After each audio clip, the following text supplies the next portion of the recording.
Hey, everyone. Welcome back to the channel. My name is Gary and I hope you're having a fantastic day or evening. Wherever you are in today's story, found out his fiancée cheated on him with her boss after he gained access to her phone and discovered she had been having an affair with her boss 2 months before proposed to her. Now her life is a wreck after her affair got exposed and she got fired from her job. Now, let's get into today's story. I really wonder when I will get past this.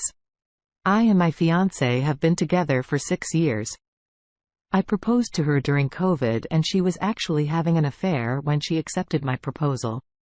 Why would anybody do that? Why would someone accept a marriage proposal from one person while sleeping with somebody else?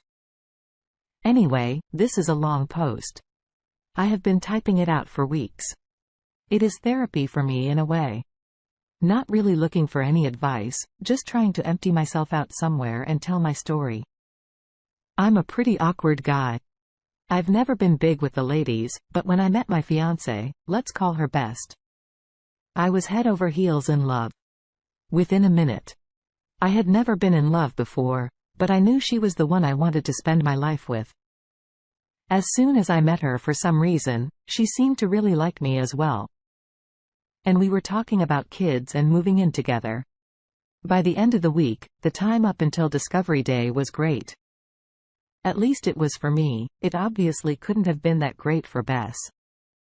One day, I happened to see a glimpse of a message on her phone that made me pause. I laid awake that night and got up while she was sleeping and went through it. I'm very comfortable with technology. I actually make a living through some mobile apps I made. I'm not super rich, but I could comfortably take a year off without suffering any long-term economic consequences. Anyway, I didn't find anything absolutely conclusive, but I did find a lot of suspicious stuff like deleted messages. She also had a Snapchat contact with an icon that indicated a lot of interaction. There were also some pictures of a guy the first didn't recognize. So I installed spyware to monitor her phone. I did a Google search and selected the most expensive service I could find. I could even turn the camera and microphone on remotely. The next day, Bess was supposed to go on a 5-day business trip. She works in sales. So this wasn't necessarily something that was strange for her.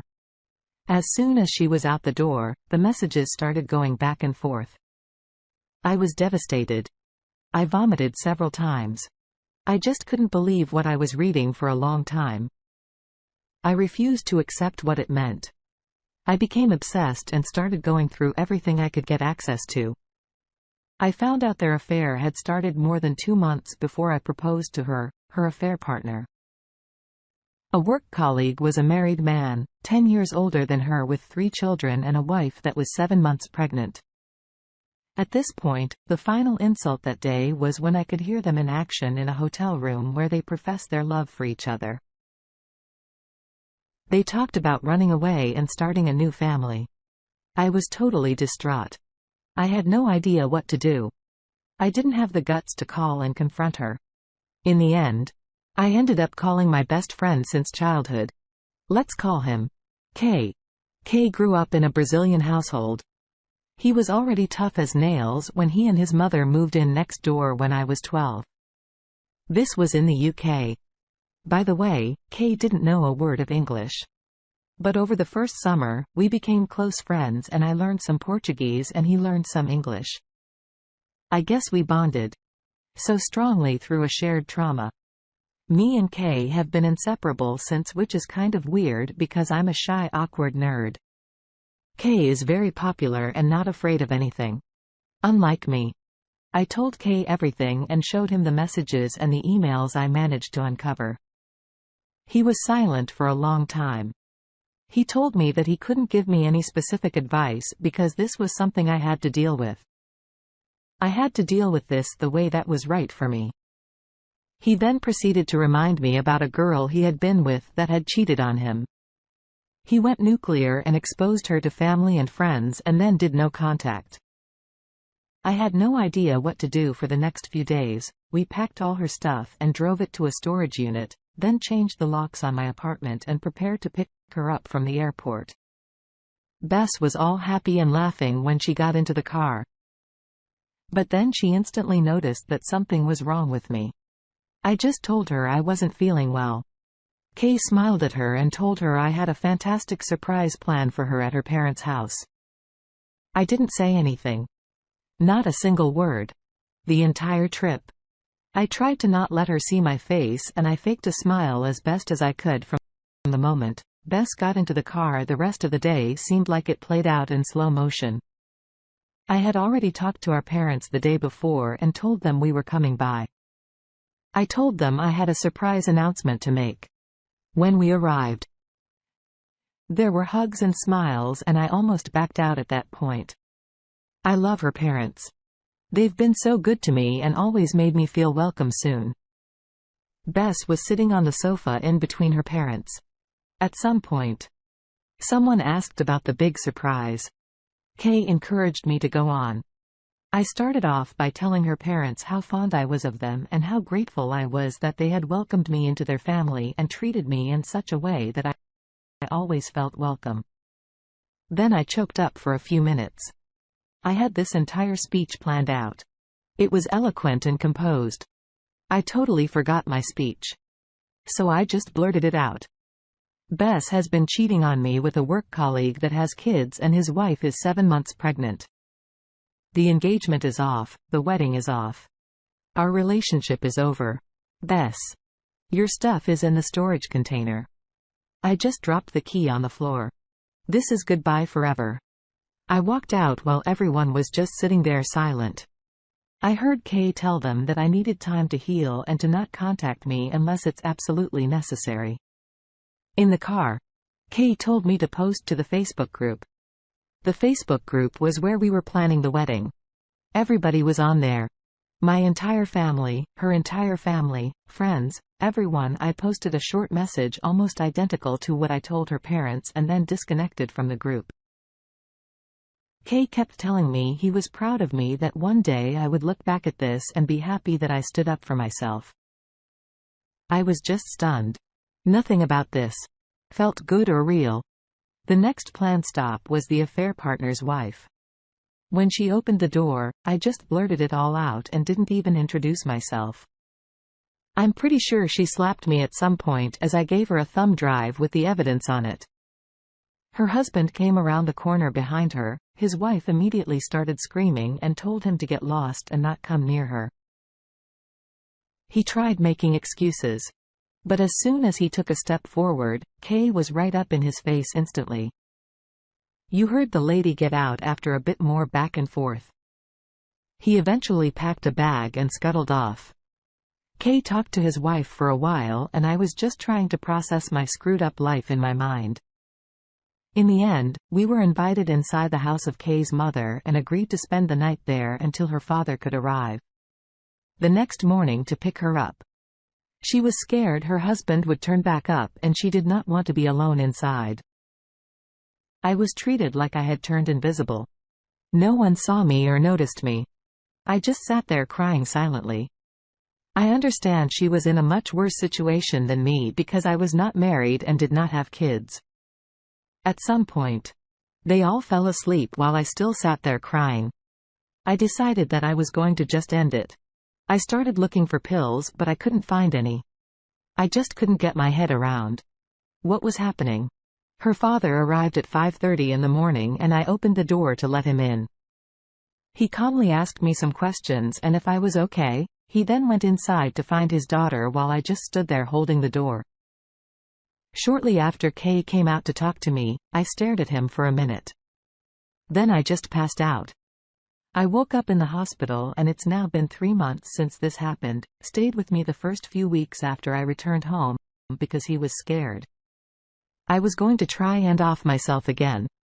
I haven't talked to my ex-fiance ever since I changed my phone number and blocked her email address and all access on social media. She has come to my door a few dozen times. She talks through the door sometimes for as long as 4 hours. She talks about how sorry she is and begs for forgiveness. She has told me that she has broken it off with the affair partner and that the affair partner's wife is divorcing him. She also said that she's been fired because the affair partner's wife reported them to our update. I ended up deciding to try to talk to her parents to see whether or not they could get her to stop coming to my door. I don't really care what her reasons are. I don't care what she wants. I realize now that my perception of her and who she actually is in real life are two different people. I just want her out of my life so I can move on anyway. Before I was ready to talk to her parents, her dad showed up at my door. He had a 6-pack of my favorite beer and he asked if we could talk. I said sure and told him I'm on my way out. Maybe we could walk and talk. I didn't want him to come inside. Not just because I've been a mess and my apartment reflects that, but I didn't want to let him in and maybe suddenly his daughter would be at the door or something. He popped 2 bottles of beer and he just started to talk. Initially, he apologized on behalf of his daughter. And then he told me that his wife and daughter had been pressuring him to go see me to somehow get me to talk to his daughter. He told me that his daughter was spoiled and selfish and that he hoped that for once she would have to face the full consequences of her actions. Maybe he hoped she could be a better person in the future. Final update. I asked him if everything was okay between us and he said there were no problems at all. But jokingly said maybe it was time for him to get a divorce. Apparently, the confrontation between him and his wife and daughter didn't go that well after meeting me. But this time he told me he wasn't going to back down. This seemed to be a fight that had been a long time coming for him. As for Kay, he has been great as he always is. He has been supporting me and encouraging me all along now that I am out of it. I realize how right he was that one day I would be proud of what I had done. I stood up for myself, something I usually never do, and I feel awesome about it. I will 100% do it again in the future when necessary. My ex showed up again at my door and I actually talked to her this time. She begged me to let her in so we could talk. I told her okay, but I had some things to do. And that I would meet her at a local park in a half hour. I didn't want her inside my mess. And as some of you pointed out, maybe she could make some accusations or something if I met her alone. Strangely enough, I wasn't nervous and felt kind of good. Actually. Anyways, I went to the park and she was there crying. I sat down and we had some meaningless small talk. She tried to interrogate me about what me and her father talked about. I told her that was private between me and him and frankly none of her business. I was starting to get bored. So I asked her what she wanted to talk about. She then went into this hour-long tirade about how sorry she was that she loved me so much. I told her that I forgive her because I don't want to carry that anger, hatred and hurt anymore. Getting back together though. That is never going to happen.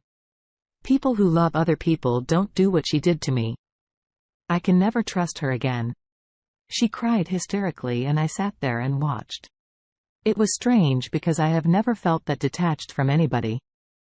I called her dad to come get her and I told her that I hoped she would get some counseling and fix herself. Something was obviously broken inside of her. Then I got an Uber and I went to the local animal shelter and adopted a kitten. I named the kitten Shiny. Kay joked that he was blinded by my new shiny spine. The kitten's name is Shiny to always remind me to stand up for myself. I am happy I managed to take the high road and just be honest with her without yelling or calling her names.